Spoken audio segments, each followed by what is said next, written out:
Welcome my friends, this is Maniacal Incorporated, and recently I saw a trailer for the newest updates to the Darkest Hour mod, which seeks to add more historical details and more historical flavour to Hearts of Iron 4. And there was something in the trailer that made me very interested about the way this mod is representing Ireland. So what I'm going to do today is take a look at how Ireland is represented in the base Hearts of Iron 4 game, and then compare that to how it appears in the Darkest Hour mod. We start in the base game on the 1st of January 1936, the earliest of the two start dates that are offered, and we really do have to congratulate Paradox. Hearts of Iron 4 is 10 years old this year. I think they had their 10-year anniversary celebrations quite recently, and in that time period, they have delivered absolutely no content or improvements or changes whatsoever for Ireland, even though they have been requested and suggested over on the Paradox forums, so we don't have a huge lot to actually go through. On our political tab, we can see that in 1936, Ireland is ruled by Eamon de Valera, and we have the Fianna Fáil party on 98% popularity. That's maybe a bit low, maybe a bit conservative. I'd add a good 10% more to that in 1936. So there's Fianna Fáil, 0% popularity. Páirtí an Lucht Ibre, the Party of Work Labour, on 0% popularity. There's William Norton. We have the Communist Party of Ireland, Páirtí Cumannach na hÉireann, led by Jim Larkin. I'm not too sure that's entirely accurate. Larkin was more heavily involved in the trade union movement. And then we have a rather interesting one, the PNC, Páirtí Náisiúnta Corporadach, led by Owen O'Duffy, the National Corporate Party. So O'Duffy had left Fine Gael towards the end of 1934, formed the Corporate Party in 35. In 36, will fight in the Spanish Civil War, and on his return in 37, he will effectively withdraw from the Corporate Party and the Green Shirts, and the two of them will fall apart. So those are the only political parties that we have in Ireland. No Fine Gael, for example. Now, the reason that these parties are important is because in Hearts of Iron, we have a national focus, and we can decide where we want to focus, and we have the ability to bring some of these other parties into power. At least we would have if we had any focus trees worth mentioning. So we'd generally see a focus tree for each of the parties, and you could do certain things to follow the historical route of keeping Fianna Fáil in power, or maybe bringing Fine Gael into power or something like this, and changing things. But we have nothing of note, just the very basic focus tree that most of these then are repeating focuses that just increase your military or increase your factories or whatever, but we've nothing actually unique for Ireland. We can also see that we don't have any national spirit, so this would be something that would kind of modify the nation and give us bonuses or debuffs, and we don't have a whole lot of people to deal with either. If we zoom in on Dublin, we have one soldier, that's it, just one person in uniform, and we can put them under the command of Michael Costello, a pro-treaty hero of the Civil War. During the emergency, he set some type of world record for marching his men over a certain distance in the shortest period of time. He set a world record for that. So he's pretty much the only commander that Ireland actually has. And if we take a look then at the various people that De Valera can boss around, there isn't a whole heap of them. So for our political advisors, we have some interesting figures. George De Valera.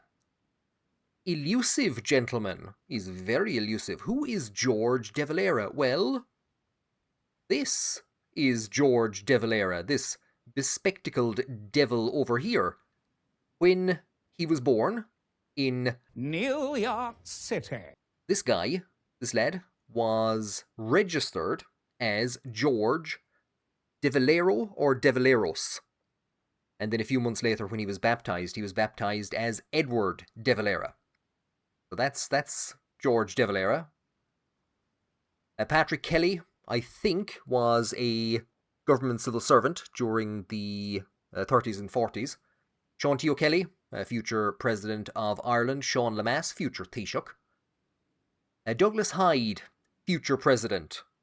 First President of Ireland, elected as a compromise candidate, I should say, in 1938. Without an election, he was an agreed candidate put forward by Fianna Fáil and Fine Gael because he was apolitical. He had no involvement in politics. He was a popular figurehead.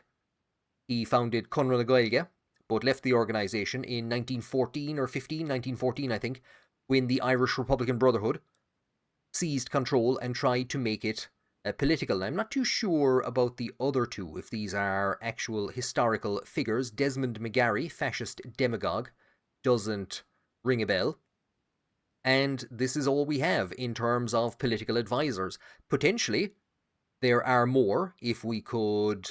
Well, no, I think they'd show us the full list of advisors, but they'd be greyed out, like George de Valera.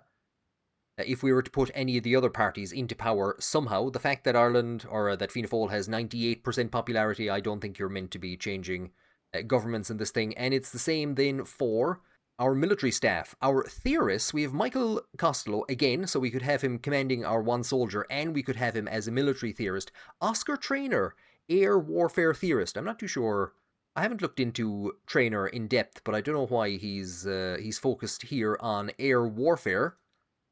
And then in terms of our actual military staff, we have very few people. Richard Mulcahy as Chief of Staff and Eamon de Valera as President of the Executive Council. Nightmare blunt rotation. We have the Navy, very few in the Navy. We have Mulcahy's brother in the Air Force. We have a couple of familiar names, Michael Brennan and Daniel McKenna, but not a whole heap going on in poor old Ireland. Let us contrast that not with what's going on in the Darkest Hour mod, but instead what's going on in Britain in the base game. So we can see that they have a few national spirits. They have King George V, the popular figurehead, who is giving increased stability. They have the War to End All Wars, which is reducing their recruitable population as a result of the First World War. So there's a couple of things here giving them buffs and debuffs. There's British Stoicism and the London Naval Treaty as well. And then we have their allies and subject states. And if we were to look through here, Ireland is not one of them. So most of these are Commonwealth nations, if I am correct. So there we have New Zealand, there we have the Dominion of Canada, and there we have Australia as dominions, but the Irish Free State is not there. We're free, we're completely free. They do also have a much more developed focus tree, so they're one of the main nations that you can play as, and there's one or two in here, might take me a while to find them, one or two based on or which feature Ireland. So here you can select which of the routes you want to go down. You can select either reinforce the empire or revisit colonial policy. So this is going to basically set you on the path of decolonization, and this one is going to set you on the path of imperial federation. So if you come down the reinforce the empire path, you have the ability to implement stronger Commonwealth ties. And if we look there, Ireland, the Irish Free State, is not a member of the Commonwealth. On the other hand, if we come down the revisit colonial policy, we can have Britain withdraw from contested territories, and one of those contested territories is Northern Ireland. So we can actually see there, 2 or 3 from the bottom, Ireland becomes the owner and controller of Northern Ireland. So that's one of the things that affects Ireland from here. And the other one that references Ireland is you can either go steady as she goes, and this is the historical path. So we can see Norwegian intervention, Danish intervention, secure the Netherlands, war with Germany, or you could go down a change in course, and over here is alliance with Germany. And if you go with either the King's Party or organise the Black Shirts and have Oswald Mosley take control, you can go down a path which will allow you to consolidate the British Isles. If Ireland exists, gains claims on Leinster, Connacht, Munster, and allows you a war goal to conquer all of Ireland. That's actually something I forgot to point out, is that the base game of this has the anglicised spelling of Connacht with the AUGHT.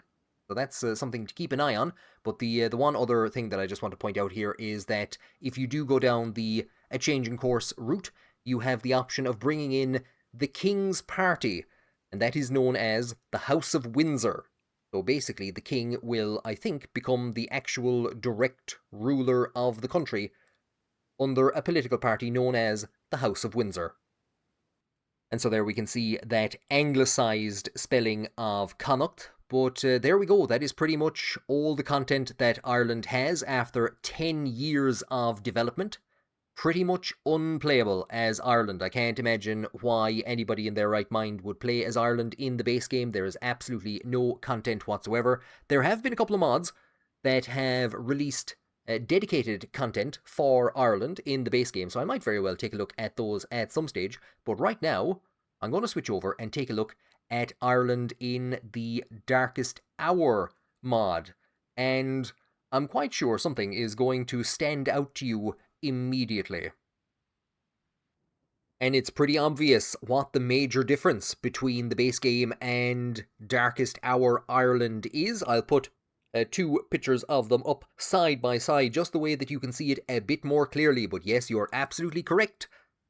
Darkest Hour starts in 1933, 3 years earlier than the base game. So we're back to a very interesting period of time in Ireland. We're just a year into the Fianna Fáil government. We're less than a year in to the Fianna Fáil government of Eamon de Valera, and actually, tomorrow morning, the 2nd of January 1933, a general election is going to be called. Now, in the game at the moment, it's saying that the next election is in 1937, so I don't know if they're going to put the 33 election in. There isn't a huge amount of content yet. This game is only slightly more playable for Ireland than the base game.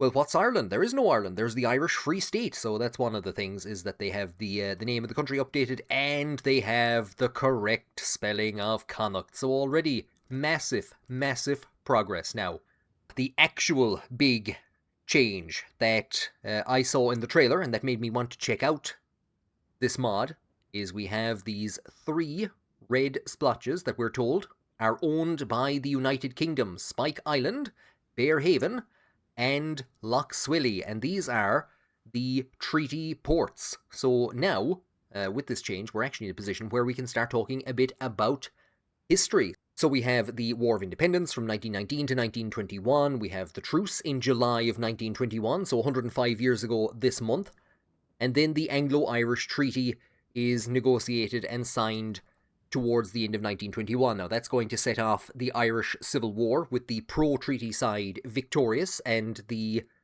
treaty being implemented. And one of the major parts of the treaty was that the United Kingdom would withdraw from the 26 counties of Southern Ireland, which had been created under the Government of Ireland Act. It would become the Irish Free State, but Britain would retain the treaty ports. And this is something that people have been calling for a long time in both Hearts of Iron and in Vicky 3, is the ability, if you conquer an area and decide to leave, or to release a colony or anything like this, the ability to create treaty ports. So they've actually been added in this mod, and I think this is one of the only mods that I have seen adding the treaty ports. Now, these ports will remain a part of the United Kingdom until they are returned to Ireland as part of the Anglo-Irish Trade Agreement in 1938, which brings the economic war to an end. Now, what's the economic war, you might ask? If we click on Irish Free State, we can see that De Valera has been joined by somebody else. We'll get onto that in a moment. And we have some national, well, we have one national spirit, not some national spirits. We have one, the economic war. This is bringing about in Ireland minus 20% stability, minus 15% factory output. We'd need factories for there to be reduced output. We have negative money income modifier and minus 100 trade influence between the United Kingdom and the Irish Free State. Now, hovering over the economic war, it tells us absolutely nothing about it. But for a moment, we're going to head over in this direction. And Britain also has a number of national spirits. There's the stiff upper lip. They have World War reparations. They don't have the minus penalty anymore from... they actually have a 10% recruitable population factor, but they have the economic war with a big chunk of a description. So they're getting 10% stability. I think Ireland is on 20, minus 20. Their factory output is only minus 5 instead of minus 15. They're getting additional money. Questionable. And they're getting minus 100 trade influence between the United Kingdom and the Irish Free State. And we have a big description here as to what the economic war is. They've been fighting a trade war with their former colony. Eamon de Valera's new government enacted numerous protectionist policies and began imposing tariffs. Not entirely accurate. They claim it was to reduce our influence over them. Again, not accurate. Recover from the Great Depression. Moderately accurate, and boost their industry. However, they refused to pay us the loans we had made to Irish tenant farmers in the 1880s, which de Valera considered to be part of the debts from which Ireland was exempt under the 25 London Agreement. There's a lot of stuff in here. It's kind of like when Apu is applying for US citizenship in The Simpsons, and he's asked what were the causes of the American Civil War, and he says the causes of the American Civil War were many and varied, including the rights of the southern states, economic factor, and your man just cuts him off and says, just say slavery. Just say slavery. What caused the outbreak of the economic war? Just say the land annuities. That's pretty much it. In the 1880s, the British very kindly, very generously gave us money. Gave us loans. They lent us money to buy back the land that they had stolen from us in the 15 and 1600s. How kind, how generous. And these became known as the land annuities. Massively unpopular. The Cumann na nGaedheal government, the victorious pro-treaty government, continued paying these annuities throughout the 1920s, and de Valera was basically elected in 1932 on a platform of withholding the annuities. This he did in June or July of 1932. The British responded with tariffs on Irish economic exports, and they generated, the tariffs that the British imposed on the Irish exports generated enough revenue to cover the cost of the annuities. So that's probably where that money income modifier is coming from. Plus 5% is hefty, however. The problem is that the Irish then responded with tariffs on British coal, steel, cement, sugar, and a variety of other goods. And this caused severe economic disadvantages, maybe not upheaval, for the British. One massive ramification of the Irish tariffs was that British companies moved to Ireland. So a number of companies actually set up in Ireland, so I think we should get some factories. Or possibly that factory reduction shouldn't be as severe. Famous examples would be Dunlop. They were given effectively a license or a monopoly to produce 80% of the state's tyre needs if it moved to Ireland, if it set up a factory in Ireland. Cadbury also set up a factory in Ireland because they were so dependent on both access to the Irish market, so on Irish produce, and on the ability to sell their goods in Ireland. And the tariffs that Ireland was placing on goods from Britain was so severe that they had to set up in Ireland. I actually made some videos on the economic war over on my Irish history channel, so go and check that out. It's a big, convoluted, mad, detailed type of a thing, the economic war, so interesting to see it represented. I think, like I said, some of those numbers could be kind of moved around a slight bit. But it is really fascinating to see at the moment the treaty ports represented and the economic war, and surely there's going to have to be some kind of a national focus for Britain to bring the economic war to an end at some stage. We can also see, if we look at the subject states, the Irish Free State is a dominion of the United Kingdom. So the darkest hour mod is actually representing the Free State, as it was historically at this point in time as a dominion. Now, taking a look at that dominion, we can see that it has as its president Eamon de Valera, social conservatism. And he's got a big heap of writing about him. He embodies the long, bitter journey from rebellion to republic. He's a flamboyant, tough guy. Yeah, that's how I'd describe him. daily political power gain of minus 0.05, so that's going to limit his ability to make changes, and stability plus 5%. This is a very unstable time period in Ireland. I'd probably flip those two numbers. I'd probably make the power gain positive and the stability negative. De Valera brings in a massive heap of change in this time period, which contributes to drops in stability. So he's going to attack various different aspects of the Anglo-Irish Treaty and the Constitution, the Free State Constitution that came from it, until eventually he shreds the Constitution altogether and brings in his own one, one that he has government ministers and civil servants draft in 1937, brings in a brand new constitution. And one of the things that will be removed in the brand new constitution, it'll be removed beforehand, is the position of Governor General. So we saw in Britain we had the Prime Minister and then the King. So this is the head of government and the head of state, the Governor General Donlo Buchla, the King's representative in Ireland, nominated by the head of the government and appointed by the King. So when the Free State came into existence, Tim Healy, an important member of the Home Rule movement, was nominated by W.T. Cosgrave and appointed by the King. He was succeeded by James McNeill, and McNeill got into a bit of an argument, a bit of a fight with De Valera when he came to power, and De Valera managed to force him out of office and eventually appointed O'Buchla, who didn't take the job very seriously, on De Valera's instructions, cycled everywhere, cycled to state events, refused to take credentials from foreign diplomats, left that to De Valera and stuff like that eventually. So this was part of the crusade to undermine the constitution.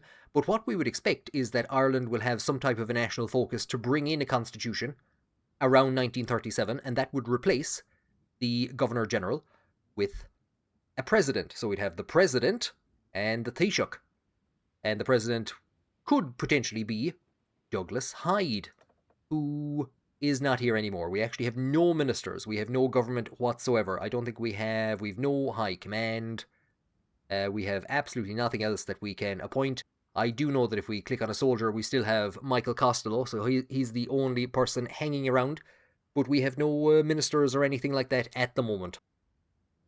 Now, the last few things that I will look at here, we have this kind of a struggle. The Irish Free State has 900 out of 1,000 points until being able to become free, but we're already free. Look, it's in the name. So I'm not too sure, is this that we need another 900 or we're only 100 short of becoming free? So we can either enact, well, De Valera has no political power gain, but if he had positive political power, he could spend that to enact things that would push Ireland towards becoming free, and we'd have the option potentially under with the national focus to bring in a party that might try and push us in the opposite direction, to restore ties with the Commonwealth and to undo a lot of De Valera's constitutional crusades.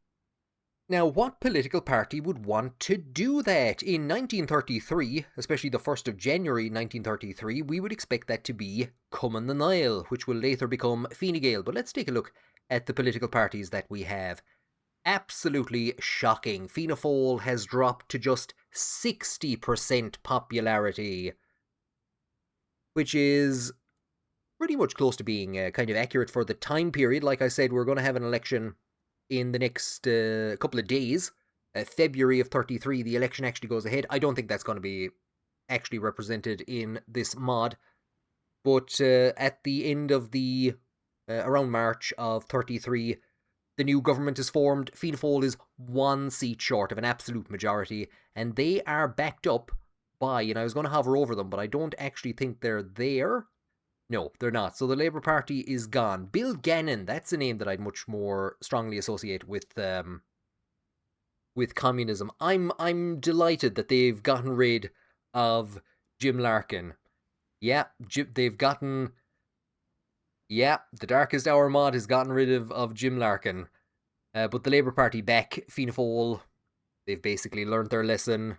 Their support was wavering in late 1932, and it's one of the reasons that Fianna Fáil called the election. The other reason that Fianna Fáil called the election was because Cumann na nGaedheal and the National Centre Party of Frank McDermott were talking about merging. The reason I was talking about Labour there was because Labour provide Fianna Fáil with the support that it needs until it wins 2 by-elections and gets the TDs that it needs for an absolute majority.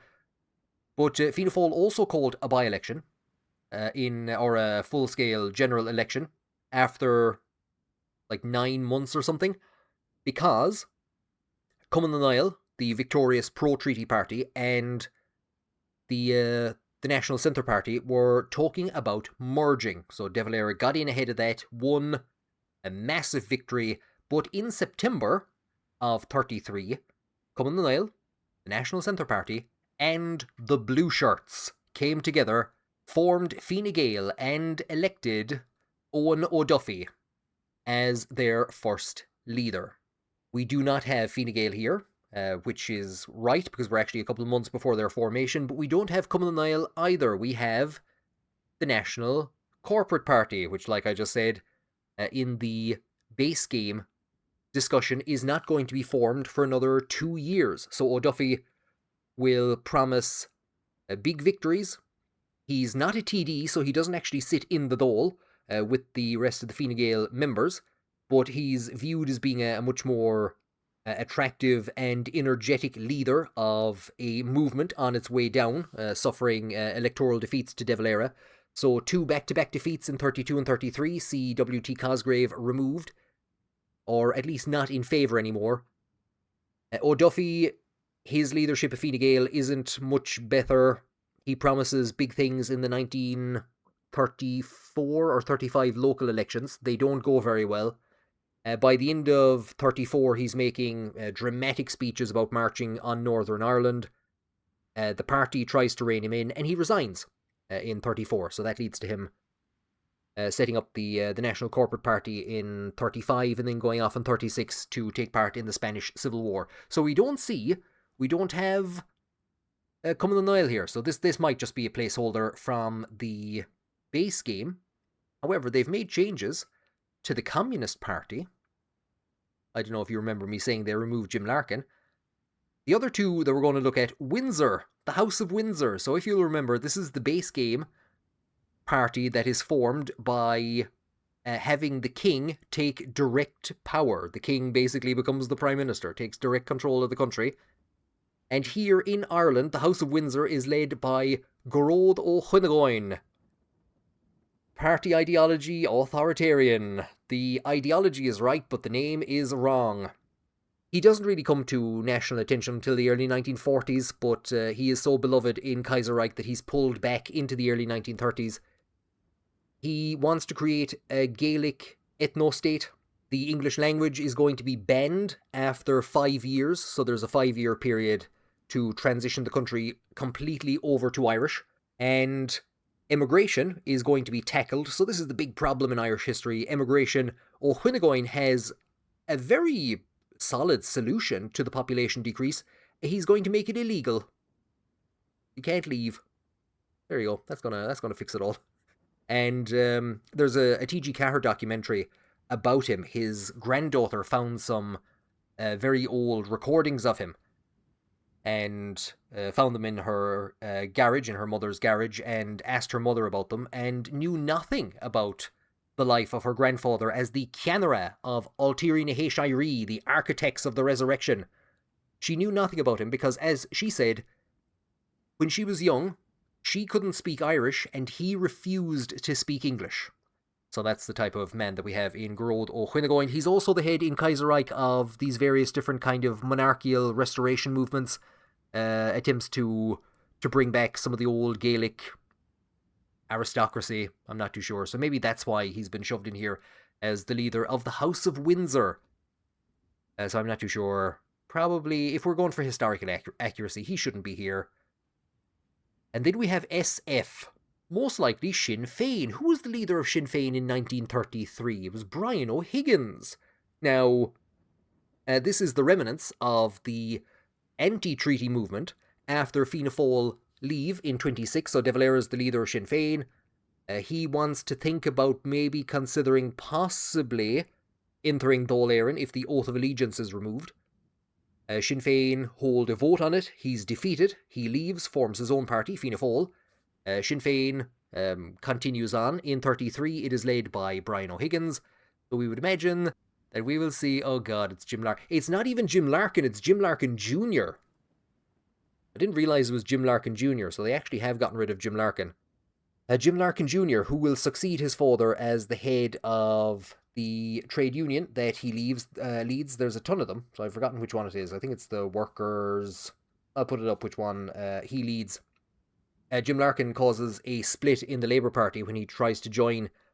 In 41, the Labour Party splits in two, so he's quite a controversial figure. But yeah, no, Jim Larkin Jr. as the leader of Sinn Féin in 1933. We've drifted quite a ways from historical accuracy. Now, of course, that might just be some kind of placeholder stuff, though they have made some significant changes. They've decreased Fianna Fáil's vote, they've added Sinn Féin, and added Jim Larkin Jr., removed his father as the leader of the Communist Party, and added the House of Windsor, but it could be just some kind of placeholdery stuff. For now, I can't imagine that Ireland is very high on the priority list. I can't imagine that we'll be getting any national focus tree for Ireland anytime soon, but it is really interesting to see some of the changes that have been made in Ireland. I just spotted that Ireland has a foreign policy of neutrality. But yeah, I don't expect to see or to be in a position to even do a playthrough anytime soon here. I don't believe that Ireland is very high on the priority list. But interesting to see what will be added, maybe even just in Britain, in relation to the treaty ports and to the economic war. Now, if you're interested in learning more about Ireland in the Darkest Hour timeline, I have some videos over on my Irish History channel on the rise of Fianna Fáil and the economic war. I'll post those below in the description. And I do have to get back to Kaiserreich at some stage. I have at least one more playthrough planned for Kaiserreich. I'm hoping to start into that shortly. So if you haven't done so already, do subscribe to the channel. Be kept up to date with more random looks at Irish history in video games. Thank you very much for joining me. And remember to burn everything British but their coal.